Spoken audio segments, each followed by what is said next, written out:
Cristo ha querido quedarse entre nosotros bajo forma sacramental, a través de los sacramentos. La humanidad de Cristo se prolonga en los sacramentos, en las materias sacramentales, y todos los sacramentos forman como un cosmos maravilloso, espléndido. El centro de ese cosmos es el Sol, en torno al cual giran todos los planetas sacramentales, es la Sagrada Eucaristía. Por eso la Eucaristía se muestra no solo en el centro de la vida cristiana, sino en la cúspide, si se quiere, del universo sacramental.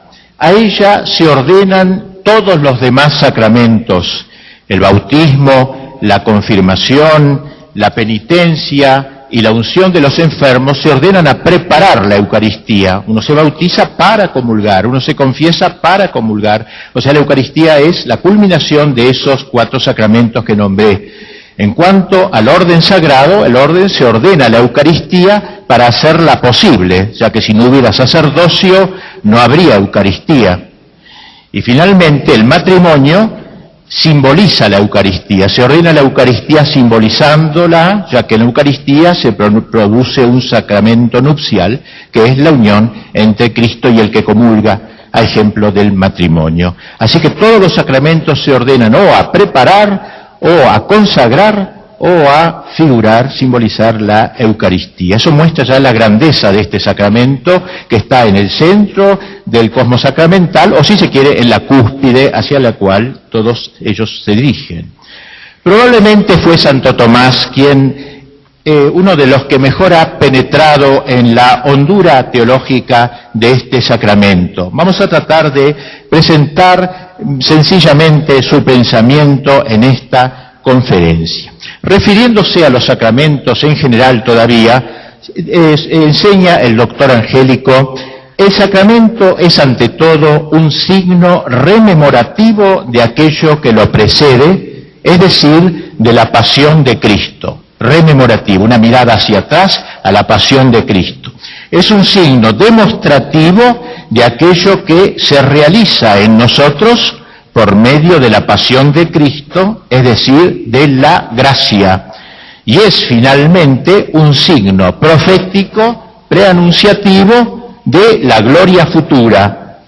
Se trata entonces de una visión espléndida y dinámica, no estática de la Eucaristía, en donde se señala la materia y la forma, un corte, digamos así, vertical de la Eucaristía, ¿no? Sino una visión horizontal de la Eucaristía histórica. Desde la pasión de Cristo hasta el fin de los tiempos, la Eucaristía es la que concentra toda la riqueza de la historia salvífica.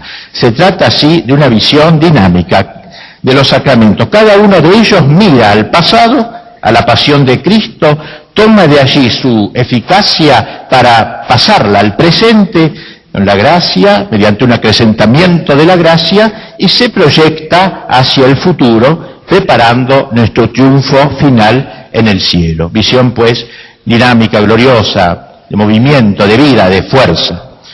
Y luego de esta apreciación genérica de los sacramentos, cuando Santo Tomás la aplica a la Eucaristía, que es, como dijimos, y como dice él, el sacramento de los sacramentos, o el sacramento por excelencia, escribe el doctor Angélico, este sacramento tiene una triple significación. Una respecto al pasado, en cuanto que conmemora la pasión del Señor, que fue un verdadero sacrificio, y según esto se llama sacrificio. Otra significación adquiere respecto a la cosa presente, es decir, a la unidad de la Iglesia, en la que los hombres se congregan por este sacramento, y según esto se llama comunión, no solo porque comulgamos a Cristo participando de su carne y de su divinidad, sino también porque mediante ella nos comunicamos y nos unimos entre nosotros. Finalmente tiene una tercera significación respecto al futuro, en cuanto que este sacramento es prefigurativo de la fruición de Dios que se da en la patria celestial, y según esto se llama viático porque nos ofrece el camino para llegar al cielo. Visión gloriosa también esta de la Eucaristía, aquella visión general de los sacramentos, la pasión, la gracia y la gloria, que nos explica el sentido del sacramento, de cada sacramento. Al aplicarla a la Eucaristía se convierten en tres nuevas palabras: sacrificio, comunión y viático. La mirada al pasado, el sacrificio; la mirada al presente, la comunión; y la mirada al futuro, el viático. Bien, vamos a analizar brevemente estos tres elementos y esto constituirá el núcleo de esta conferencia. Ante todo, la mirada al pasado. La Eucaristía, dice Santo Tomás, es el sacramento perfecto de la pasión del Señor, ya que hace presente el acto principal de la redención. Esto debe ser explicado. ¿Quiere ello decir que la Eucaristía, el único sacramento que a la vez es sacrificio, constituye un nuevo sacrificio, algo distinto del sacrificio de la cruz? ¿O por el contrario, es el mismo sacrificio de la cruz? Y en este último caso, ¿qué necesidad hay de que aquel sacrificio se haga de nuevo presente? Si ya fue la cruz, ¿para qué necesitamos los sacrificios que renuevan esa cruz? En la epístola a los Hebreos nos dice su autor que la muerte de Cristo fue una sola,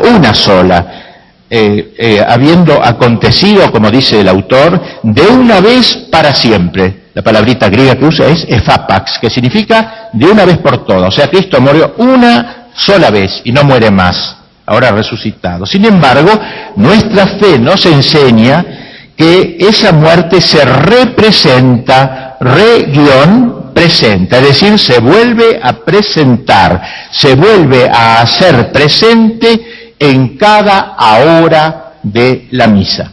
San Juan Crisóstomo, ese gran padre de la Iglesia, proponiéndose esta misma cuestión, intenta una respuesta de cómo algo que ya ha pasado puede hacerse presente. Dice el gran doctor: ¿acaso no presentamos oblaciones todos los días? Ciertamente, pero al realizarlo hacemos conmemoración de la muerte del Señor, y esta oblación es una, no muchas. ¿Cómo puede ser una y no muchas? Porque fue ofrecida una sola vez, como aquella que se ofrecía en el Santo de los Santos, en el antiguo templo de Jerusalén. Esta fue el tipo de aquella, pues siempre ofrecemos el mismo Cristo, y no es uno hoy y mañana otro, sino siempre el mismo. Y por esta razón, el sacrificio es siempre uno. De lo contrario, ya que se ofrecen en muchas partes, tendría que también haber muchos Cristos, pero de ningún modo es así, sino que en todas partes es uno el Cristo, que está entero aquí y entero allí, un solo cuerpo. Así como Cristo, que se ofrece en muchas partes de la tierra, es un solo cuerpo y no muchos cuerpos, así también es uno el sacrificio. No hacemos otro sacrificio, sino que siempre ofrecemos el mismo, o mejor, hacemos conmemoración del sacrificio. Y aquí la visión, pues, de San Juan Crisóstomo, un solo sacrificio, es el mismo sacrificio. Qué espléndido pensar que cuando yo voy a la misa, cuando me presento delante del altar, es como si me pusiera absolutamente delante del Calvario, con la misma veracidad, con el mismo verismo, con la misma realidad con que allí estuvo presente la Santísima Virgen y San Juan Evangelista. Y por eso debemos concluir que entre cruz y Eucaristía hay mismidad, podríamos decir. Solo diverge la manera de ofrecerse el sacrificio. Allí, cruentamente; aquí, incruentamente. Allí, de hecho; aquí, en memoria. Esta memoria, que no significa una repetición del hecho ya ocurrido, lo que históricamente es imposible, sino su actualización. Es decir, el misterio ocurrido en el año tal y en tal lugar se pone presente en cada aquí y en cada ahora en que se celebra la Santa Misa, su representación. Las acciones de los hombres, claro, no son así, suceden en un tiempo y un lugar determinado y son irrepetibles. Si yo quiero hacer un homenaje a un gran héroe de nuestra historia, lo puedo hacer, lo puedo recordar, pero ese recuerdo no me trae a ese personaje y a esa acción a la actualidad, al presente. Es irremediablemente pretérita y está incluida y encerrada en las coordenadas espaciotemporales en donde sucedió aquel hecho. No acontece así entonces aquí. La pasión de Cristo en realidad entonces sigue viviendo a lo largo de la historia. Sacrificio que Cristo realizó en el Calvario hace 2000 años no es la acción de un hombre cualquiera, es la acción del hombre Dios, de un hombre Dios, y por tanto no está encerrada en las coordenadas espaciotemporales, sino que rompe todos los marcos históricos y es capaz de proyectarse a lo largo de toda la historia. Las acciones de Cristo, el Verbo encarnado, son capaces de hacerse presente en los diversos tiempos y lugares con toda su fuerza original. Como si dijéramos que todos los cálices de la historia están desplegados sobre los altares en que se celebra la misa, y del único corazón de Cristo, atravesado por la lanza del soldado, sale la misma sangre que se derrama sobre todos los cálices de la historia, con la misma fuerza, con el mismo amor, con el mismo color bermejo del martirio de Cristo. Conviene aclarar que cuando decimos que la misa es un verdadero sacrificio, no nos limitamos solo a recordar la muerte del Señor. La pasión de Cristo no tiene sentido sin su resurrección, y junto con ella constituye lo que los antiguos llamaban el misterio pascual de nuestra redención. Y por eso no podemos separar la memoria que se hace en la Eucaristía de la pasión dolorosa, no la podemos separar de su resurrección triunfante y de su gloriosa ascensión a los cielos.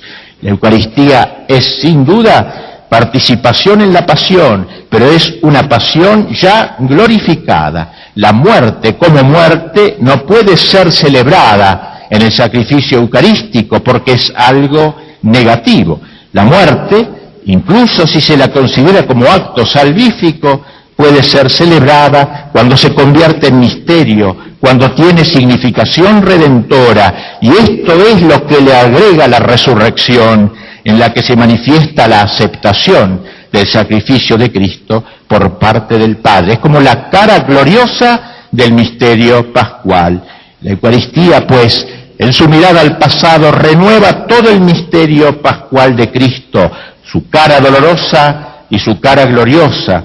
De ahí que la oración tan linda que rezamos en la Santa Misa, en el canon, que sigue inmediatamente a la consagración, expresa, dice, la memoria de todo el misterio total. Dice en ella, dice el celebrante, acordándonos, Señor, de la bienaventurada pasión de tu Hijo, de su resurrección del lugar de los muertos y de su gloriosa ascensión a los cielos, te ofrecemos esta víctima pura, santa e inmaculada. De aquí el misterio en toda su plenitud, misterio de muerte y de vida, misterio de extinción y de resurrección gloriosa del Cristo, y eso le permite extasiarse, salir de sí y volcarse a todos los siglos de la historia. Tal sería la primera mirada, la mirada al pasado. Vayamos ahora a la mirada al presente, que Santo Tomás llama a la Eucaristía como comunión, por eso merece el nombre de comunión, por esta mirada al presente. Pregúntase San Agustín, una pregunta muy legítima, aunque nos parezca un poco insolente, ¿por qué Cristo habrá querido quedarse entre nosotros bajo forma de alimento? Porque realmente Cristo hubiera podido quedarse entre nosotros bajo formas muy diversas. Podría haberse quedado, por ejemplo, bajo forma de libro, como dicen los protestantes. Podría haberse quedado bajo forma de imagen sagrada, de icono, o de otras maneras posibles. El hecho es que eligió quedarse bajo esa forma. Y no es insolente preguntar por qué, porque Cristo no obra caprichosamente. No fue que llegó al cenáculo y dijo, uy, me olvidé, hoy tengo que hacer la Eucaristía, a ver qué puedo hacer, bueno, tomen pan y vino. No, Él lo pensó desde toda la eternidad como Dios que era, y desde que se encarnó en el seno de su madre. Así que es lícito preguntarse por qué será, por qué buscó esta forma del alimento, por qué será. Quizás, dice San Agustín, para indicarnos que al instituir la Eucaristía era su intención que se realizara en nosotros, efectos similares a los que produce una comida común, Cuando alguien come un alimento cualquiera, ese alimento se convierte en carne de su carne, en sangre de su sangre, se convierte entonces en la propia sustancia del que lo come. Lo asimilamos, y ese fue el anhelo de Cristo, mostrarnos su voluntad de que lo asimilásemos espiritualmente. No es cuestión solo de comerlo, sino de digerirlo, de asimilarlo, de que hacerlo carne de nuestra carne y sangre de nuestra sangre. Es claro que aquí, como observa el mismo Agustín, que nunca queda contento con sus propias respuestas, que es lo propio del hombre inteligente, las cosas no acontecen de manera igual que cuando se come un alimento material. En este último caso, siendo el alimento inferior al que lo come, nosotros somos quienes lo asimilamos. Cuando yo como un pedazo de carne, no es la carne que me asimila, soy yo quien asimilo la carne porque yo soy más fuerte que la carne. En cambio, en la Eucaristía pasa algo raro, el alimento es superior al que lo recibe, es superior al que lo comulga. Cristo es infinitamente superior, mientras en el orden natural todo el poder de asimilación está en nosotros, de modo que reducimos el alimento a nuestra sustancia. Aquí el poder de asimilación está en Cristo, quien al alimentarnos al alimentarnos con su cuerpo, con su sangre, con su alma y con su divinidad, nos une a Él, nos incorpora a su vida divino-humana. Y San Agustín concluye esta hermosa exposición del efecto asimilante de la Eucaristía, poniendo en boca de Cristo estas palabras que Él le atribuye, Él inventa, dice: Cristo, no eres tú el que me convertirás a ti, como haces con el alimento de tu cuerpo, sino que soy yo quien te convertiré en mí. O como enseña San Gregorio de Niza, se nos propone siempre el alimento para que, habiéndolo recibido, nos convirtamos en lo que Él es. Podríamos decir que se trata de una doble comunión. Yo lo comulgo y Él me comulga. El mismo Señor ya nos lo había adelantado cuando dijo: quien come mi carne y bebe mi sangre, permanece en mí y yo en él. Aquí está todo bien dicho, el mismo Cristo es un doble éxtasis.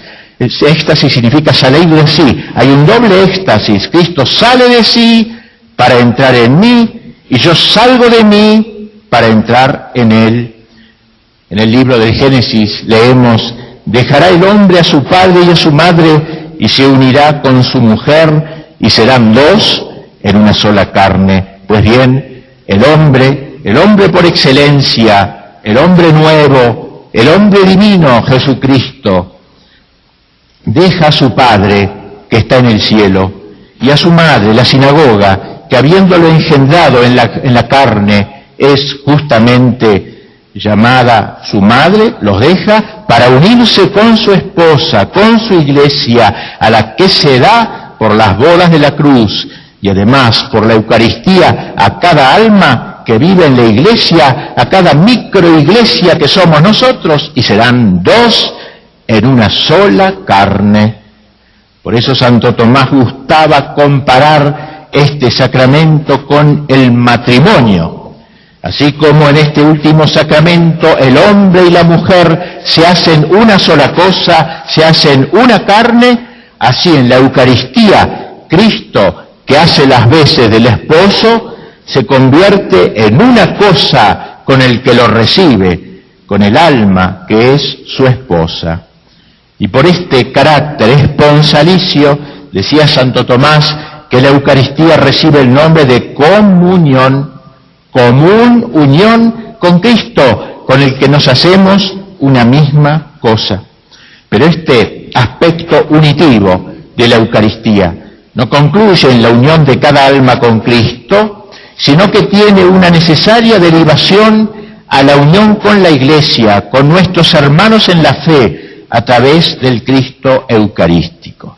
San Cirilo de Alejandría, comentando aquello que dice San Pablo: si todos participamos de un solo pan, formamos todos un solo cuerpo, señala: todos nosotros, por naturaleza, estamos encerrados en nuestras propias individualidades, divididos en cierta manera en personalidades bien determinadas por las cuales uno es Pedro o Juan o Tomás, todos nos fundimos en un solo cuerpo en Cristo, alimentándonos de una sola carne. Como Cristo es uno e indivisible, todos somos uno en Él. Por eso decía su Padre, Padre, que sean uno como nosotros somos uno. Según se puede ver, la realidad que realiza, la unidad que realiza la Eucaristía no es una unidad sociológica, no es el fruto de tomarnos todos de la mano y mirarnos a los ojos y sonreírnos como a veces tontamente se cree hoy, se dice hoy. No es una unidad sociológica, como podría haber entre los miembros de un club determinado, ni es una unidad meramente psicológica o de pura solidaridad humana, sino es una unidad teológica, una unidad cristológica. Si cuando comulgamos, cada uno de nosotros entra en cierta manera en el interior de Cristo, si cuando comulgamos, cada uno de nosotros es comulgado por Cristo, allí, en el interior de Cristo, nos encontramos con un bosque de hermanos. Nos hacemos uno en Cristo. Dentro de Cristo no cabe la división. San Agustín, siempre tan atrevido en sus expresiones, llega a decir que la recepción de la Eucaristía incluye, de alguna manera, la comunión de la misma Iglesia. Dice así: si quieres saber lo que es el cuerpo de Cristo, escucha al apóstol decir a los fieles: vosotros sois el cuerpo de Cristo y sus miembros. Puesto que vosotros sois el cuerpo de Cristo y sus miembros, vuestro misterio está colocado sobre la mesa del Señor. Recibid vuestro misterio. A la afirmación de lo que sois respondéis: amén. Sed pues miembros del cuerpo de Cristo, para que sea verdadero vuestro amén. Quiere decir esto, que cuando comulgo la Eucaristía, en cierta manera yo comulgo a la Iglesia entera, comulgo al Cristo total, comulgo el cuerpo de Cristo, comulgo a todo el Cristo físico y el Cristo místico. Magnífico, yo comulgo a la Iglesia, de alguna manera, ¿no? Comulgo al Cristo físico, pero Cristo físico es inseparable de su cuerpo místico, y por eso lo comulgo a todo el Cristo, a toda la Iglesia. De ahí que el doctor Angélico enseñe que el efecto de una comunión bien recibida es el acrecentamiento de la caridad. Tal es la realidad última a la que apunta la Eucaristía, el acrecentamiento de la caridad. La Eucaristía comunica un aumento de la caridad sobrenatural que normalmente se debe manifestar en una intensificación práctica de la caridad efectiva. Podríamos hacer un test: ¿cómo son nuestras comuniones? ¿Cómo es nuestra caridad luego de la misa? Porque si realmente la comunión nuestra es auténtica, verdadera, si comulgamos aquel que dijo: os doy un mandamiento nuevo, amaos como yo os he amado, entonces nuestra relación con el prójimo cambia sustancialmente luego de cada comunión, ya que debemos amar al prójimo como Cristo me amó en la Eucaristía, dejándose comer por mí. Este es el mandamiento nuevo que Cristo nos ha dejado: amaos los unos a los otros. ¿Qué es lo nuevo? Lo único nuevo es ese como yo os he amado. Lo que ya se indicaba en el Antiguo Testamento, que debíamos amar al prójimo, pero lo nuevo es ese, el cómo yo os he amado, dejándome comer por vosotros, dejándome asimilar por vosotros. Lo realmente nuevo es ese cómo. En la vida del cristiano, la falta de caridad contra el prójimo es en el fondo una falta contra el cuerpo y la sangre de Cristo. El pecado contra el cuerpo místico de Cristo es en el fondo un pecado contra el cuerpo eucarístico del Señor. ¿Qué es el pan?, se preguntaba San Juan Crisóstomo. El cuerpo de Cristo. ¿Qué se hacen los hombres que lo reciben? Cuerpo de Cristo. No muchos cuerpos, sino un solo cuerpo. Pues bien, así como el pan está hecho de muchos granos, de tal manera unidos, que no aparecen por ninguna parte, aun cuando estén ciertamente en él, ya que la diferencia entre ellos desaparece totalmente con su mutua fusión, así nosotros nos unimos mutuamente y con Cristo. Porque no te alimentas tú de un cuerpo y aquel otro de otro, sino que todos nos alimentamos del mismo. Y por eso, añade el apóstol, todos participamos de un mismo pan. Y concluye: si pues todos participamos del mismo pan y todos nos hacemos una misma cosa? ¿Por qué no manifestamos la misma caridad y con ello nos convertimos en una misma cosa? El Concilio de Trento llama a la Eucaristía el signo de la caridad. Ya antes Santo Tomás había escrito que este sacramento es el signo de la máxima caridad por la unión familiar de Cristo con nosotros. Y también la realidad de este sacramento es la caridad, no solo en cuanto al hábito, sino también en cuanto al acto, ya que se provoca por este sacramento. Es decir, que la Eucaristía, cuya realidad última es la unidad eclesial, está toda ella orientada a manifestarse exteriormente en actos de caridad, que es el vínculo de la unidad de la Iglesia, manifestada en actos que son como el rebrote palpitante de la Eucaristía recibida. Finalmente, una mirada al futuro. La Eucaristía como viático. Se entiende por viático el alimento que se da a alguien que está en camino, que se pone en camino hacia un lugar remoto, para que en el trayecto pueda alimentarse como conviene y llegar así felizmente al término de su viaje. Eso es un viático. O sea, no, la palabra viático Santo Tomás no la usa en relación con el sacramento que se da cuando uno está enfermo de gravedad, sino el alimento del caminante, del peregrino.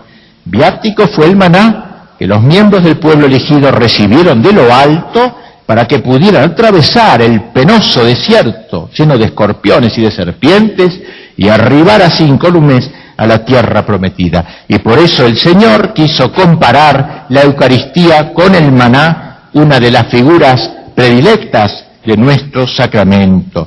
Lo hizo señalando no solo sus semejanzas, sino también sus diferencias, cuando dijo, este es el pan bajado del cielo, como bajó el maná, pero no como el maná.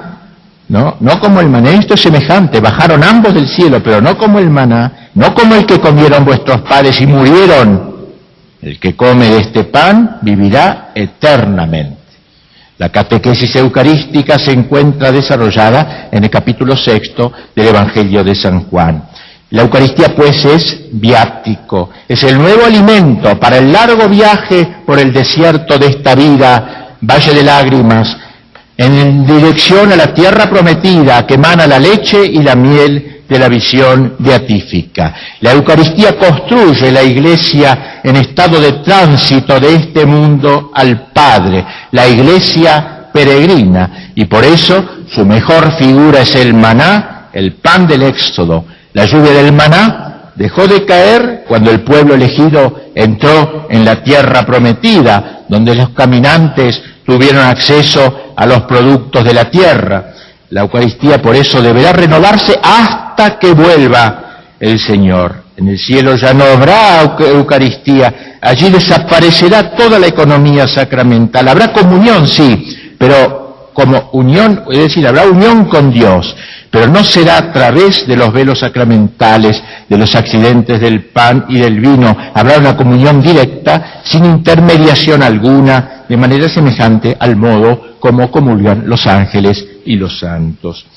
Sin embargo, diríamos poco si nos limitáramos a afirmar que la Eucaristía es viático por constituir el alimento del que camina hacia el cielo. Es más que eso, constituye en cierto modo una especie de adelanto del cielo, una prenda del cielo. Porque ¿qué es el cielo? Sino la unión con Dios. Pues bien, en la Eucaristía ya comenzamos a gozar de la unión con Dios. Claro que mientras estamos en esta tierra, esa unión no es todavía definitiva. Tras comulgar repetidas veces, es posible recaer en el pecado, lo que en el cielo no puede acontecer. Pero de todos modos, en algo se parece el que acaba de comulgar con el que goza de la visión de Dios en el cielo. Ambos se unen con Dios, a Dios. La misa tiene así un carácter escatológico. No en vano en el sacramento del altar está presente el cuerpo que Cristo posee actualmente en el cielo, un cuerpo glorioso, transfigurado. Cuando comulgamos a Cristo resucitado, tenemos en nuestro interior al Cristo glorioso, al Cristo tal cual hoy vive en el cielo. Comemos el cielo, nos alimentamos de gloria, y por eso nuestra liturgia es triunfante, gloriosa, de comunión en la gloria, no es una liturgia llorona, una liturgia de pura muerte, es una liturgia de comunión en la gloria del Cristo vencedor, del pecado, de la muerte y del demonio, pero todavía bajo el velo de los símbolos. Comulgamos en la gloria, pero esperamos que un día dicha gloria se manifieste en todo su esplendor y en toda su plenitud. La Eucaristía pone en nosotros, lo que decían los padres, una semilla de resurrección. Decía San Ignacio de Antioquía, le gustaba llamarla el remedio de la inmortalidad. Voy a una farmacia de la iglesia, deme usted el remedio de la inmortalidad. San Justino lo ha expresado en un texto pletórico de belleza. Como la planta de viña sembrada en la tierra fructifica en la estación de vida, como el grano de trigo que cae en la tierra se descompone para levantarse luego y multiplicarse por la virtud de Dios, con el fin de servir después al uso de los hombres, según el designio de la divina sabiduría, y finalmente por la palabra de Dios hacerse Eucaristía, que es el cuerpo y la sangre de Cristo, así nuestros cuerpos, alimentados por la Eucaristía y depositados en tierra, donde sufren la descomposición, se levantarán en el tiempo designado y el Verbo de Dios les dará la resurrección para gloria del Padre.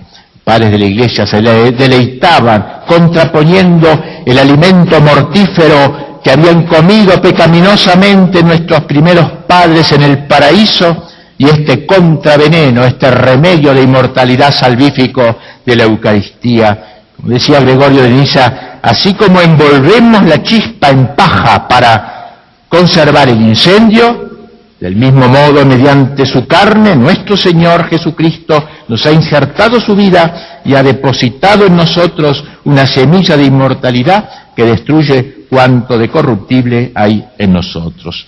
Encontramos expresado este respecto escatológico de la Eucaristía en el texto de varias poscomuniones de las oraciones finales de la misa. Por ejemplo, una de ellas dice: te pedimos, Señor, que este sacramento de la vida celestial con que nos hemos alimentado nos alcance los bienes eternos, significados por el mismo. Otra, luego de haber recibido el anticipo de la salvación eterna, te pedimos, Señor, la gracia de tender hacia ella, de manera que podamos alcanzarla. Otra lindísima, hecha por el mismo Santo Tomás: haz, Señor, que seamos saciados con la fruición eterna de tu divinidad, que prefigura la recepción temporal de tu precioso cuerpo y sangre. El canto festivo del Sanctus en la misa nos recuerda que ya hemos entrado a tomar parte en la sociedad de los cielos, en la liturgia celestial, una idea totalmente olvidada en la liturgia de la pastoral de la actualidad. La liturgia de la tierra no es sino un entroncarse con la liturgia del cielo. En el cielo hay una liturgia permanente que nunca se extingue. La liturgia de la tierra, en cambio, tiene que detenerse por razones de nuestro trabajo, de nuestras actividades. Cada vez que vamos a misa es como enchufarnos con la liturgia celestial, es como entrar en contacto con la liturgia celestial. Un tema olvidado, y por eso entonamos junto con los ángeles y los arcángeles el Sanctus, lo entonamos una voce con los tronos y las dominaciones, con los querubines, con los serafines, que no cesan de repetirlo, una voce, a una sola voz con ellos, integrando desde ya el coro celestial compuesto por ángeles y por hombres santos, al cual esperamos un día incorporarnos en el cielo. Y por eso, aun cuando la Eucaristía recuerda, la Eucaristía sea el recuerdo de la muerte de Cristo, se celebra en medio de la mayor exultación, con el órgano, sobre todo en las misas solemnes, con el órgano, con el canto, etcétera. El pan es imagen de la fuerza vital. Cristo ha querido quedarse bajo esa imagen de la fuerza vital. El vino lo es de la abundancia y de la alegre sociedad. Los cantos, la música, las campanas, el incienso, las flores nos transportan a otro mundo. Entreabren, aunque tenuemente, el telón de la eternidad. No en vano compara Santo Tomás la comunión eucarística con la misteriosa comunión de los ángeles en el cielo, cuando dice: la comunión de Cristo mediante este sacramento se ordena como a su fin a la fruición de la patria celestial, en la que los ángeles gozan de Dios.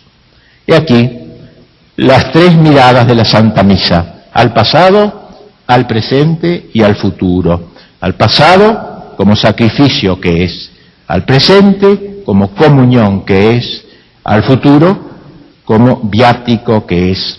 Porque si bien la Eucaristía mira al pasado, no se instala en el pasado, sino que incluye una mirada hacia el presente, trae el pasado al presente, pero tampoco se instala aquí, sino que se proyecta hacia el futuro, une el pasado con el futuro a través del presente, de cada misa, de cada hora de la misa. La primera venida de Cristo en la humildad de su carne pasible se ordena su segunda venida triunfadora y radiante al fin de los tiempos, mediante la venida intermedia de su cuerpo eucarístico, glorioso ciertamente, pero todavía velado por las humildes especies sacramentales.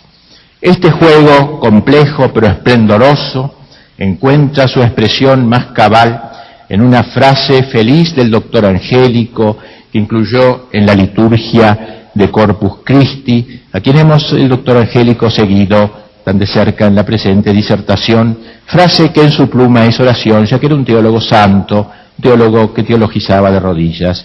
En ese espléndido versículo antífona: O sacrum convivium in quo Christus sumitur, recolitur memoria passionis eius, men simpletur gratia e future glorie nobis pignus datur. O sacrum convivio, o sagrado convite en el que Cristo es comido. Y ahora pone tres frasecitas: recolitur memoria passionis eius, se recuerda la memoria de su pasión. Es el signo rememorativo, el pasado se recuerda, recolitur, la memoria de su pasión. Segunda frase: mens impletur gratia, el alma rebosa de gracia, el alma se llena de gracia, es el signo demostrativo, el presente, la gracia propia del sacramento. El future glorie nobis pignus datur, y se nos da una prenda, pignus, una prenda, future glorie, de la gloria futura. Es el signo profético, el futuro. Nada más.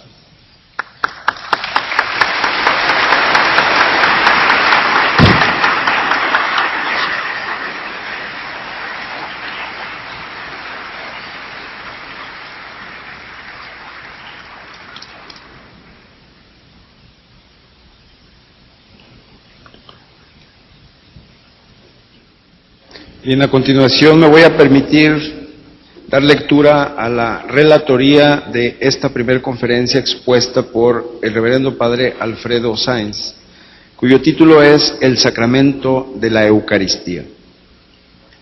Según Santo Tomás, la Eucaristía tiene tres miradas: el pasado, el presente y el futuro.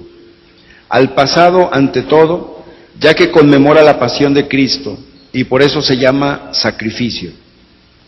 Otra significación adquiere respecto al presente, y por esto se llama comunión, ya que realiza actualmente la unión con Cristo y a través de Él con los miembros de su cuerpo. Finalmente, una mirada al futuro, ya que anticipa el cielo, y por ello recibe el nombre de viático. La Eucaristía como sacrificio. La Eucaristía es el mismo sacrificio de la cruz hecho presente, aunque de manera incruenta. No es otro sacrificio, sino el mismo, que se nos hace contemporáneo. Por ello escribe San Juan Crisóstomo: así como Cristo, que se ofrece en muchas partes de la tierra, es un solo cuerpo y no muchos cuerpos, así también es uno el sacrificio. Este primer aspecto de la misa tiene consecuencias en la vida extralitúrgica. Todo lo que en nuestra vida es doloroso y penoso, las enfermedades, los problemas familiares, etc., deben ser unidos al sacrificio de la misa. Es lo que falta a la pasión de Cristo. De esa manera podemos eucaristizar nuestros padecimientos, confiriéndoles un sentido apostólico y redentor. Número 2. La Eucaristía como comunión. La frase del Señor: el que come mi carne y bebe mi sangre, en mí mora y yo en él, señala este segundo aspecto de la misa. esta mutua inhesión, gracias al carácter unitivo de la misa. Cristo y el que lo comulga se unen de manera íntima. Según San Agustín, en la Eucaristía se produce una doble comunión. Por una parte, Cristo penetra en mí, pero por otra, yo entro en su interior, me entraño en Él, yo en ellos y ellos en mí, dijo el Señor en su última cena. Yo lo comulgo y Él me comulga. De allí el carácter nupcial que varios padres creen encontrar en la Eucaristía. Dos se hacen una carne. Como al comulgar a Cristo nos entrañamos en Él, este sacramento es fuente de unión con el cuerpo místico de Cristo y por ende fuente de caridad con el prójimo. Amaos como yo os he amado, nos dejó dicho el Señor. La Eucaristía como viático. Se le llama viático en el sentido del alimento al que recurre el que está en camino. Por eso su mejor figura es el maná, que fortaleció a los miembros del pueblo elegido en su caminar por el desierto. Así la Eucaristía es el alimento del peregrino a la patria celestial. Más aún, en cierto modo, nos adelanta el cielo, la unión definitiva con Dios. Implicará siempre una invitación a no vivir en la inmanencia, como vive la mayor parte de los hombres de nuestro tiempo, sino a levantar los ojos a nuestra patria celestial. Levantemos el corazón, sum sum corda, dice el sacerdote en el prefacio de la misa. Así que pues agradecemos al padre Alfredo Sáenz por su brillante disertación.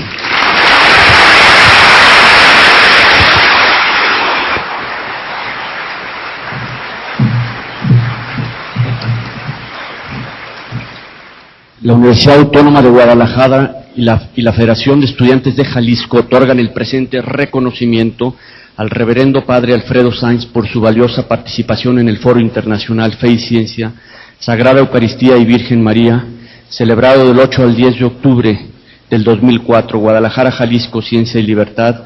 Firman el licenciado Antonio Leaño Álvarez del Castillo, rector, y el señor Omar Garibo Cárdenas, presidente de la Federación de Estudiantes de Jalisco. Muchísimas gracias, Padre, por su participación.